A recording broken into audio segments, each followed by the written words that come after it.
Hello, Angus here. And this video is about the crossing point and one of the useful things you can get out of Calibre, the metabolic device, which I should have here in my hand, but it's actually at home charging at the moment. So Calibre is a metabolic mask, and one of the reasons you might want this is the crossing point. The crossing point is the point in which fat goes down and carbohydrates go up. And I think this is one of the most fundamental things in exercise science, because a lot of people are really trying to manipulate their carbs.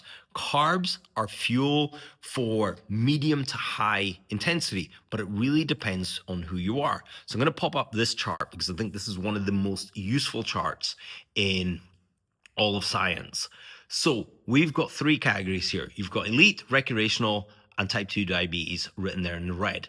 You've got the chart starts at the top and goes down, and there's a crossing. On each one of these charts, there's a crossing. So the one that goes down is fat oxidation. That's you burning fat and then eventually not burning fat. And the other one is blood lactate that we can also use as a proxy for carbohydrates. Across the bottom, you've got a power meter, which is basically 0 watts to like 400 watts. And as you can see, on the fitter you get up the scale, so imagine type 2 diabetes person isn't fit, then the next person is the recreational, and then the elite. Most of us, if we're elite, we know we're elite. Most of us, the best we can achieve is recreational. When you're elite, it's a lot of genetics are in there. The rest of us have to train to get to at least recreational.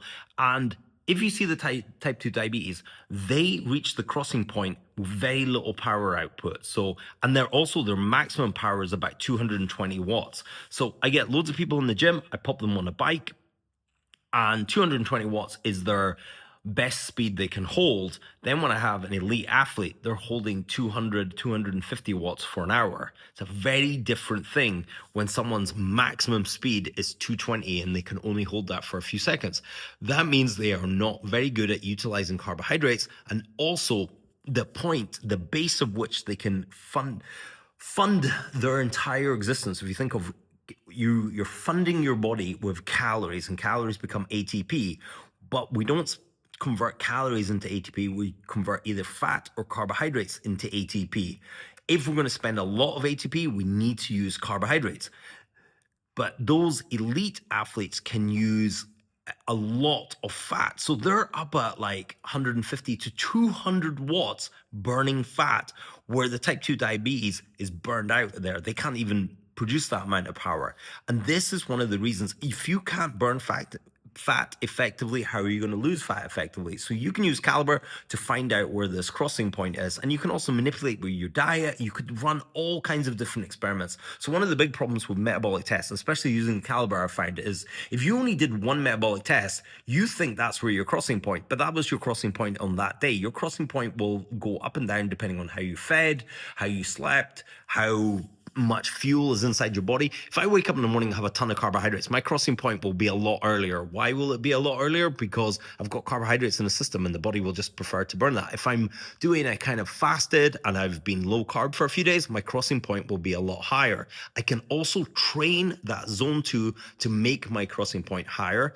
And the other thing, this is the crazy one, you can also train high intensity to improve that crossing point, because when you do high intensity, you push the maximum amount of power you can produce every time. And that's what you should be training when you're doing high intensity. It's not to get sweaty and out of breath. It's to see a higher and higher number. So one day you're holding 200 watts on the bike for a minute. The next time it's 220, then it's 300, 400, 600, and there's crazy guys out there that are holding, 1600 watts, which is crazy. Their crossing point will be higher because when they recover and there's not that demand for carbohydrates, the body switches over to burning fat. But because you're out of breath and you need to supply, you need to get rid of the carbohydrates, you need to get the oxygen in, the body will convert over to fat. So this switching happens, this metabolic switching happens, which is really useful. That's one of the reasons I really like Calibre. There is a discount code for it.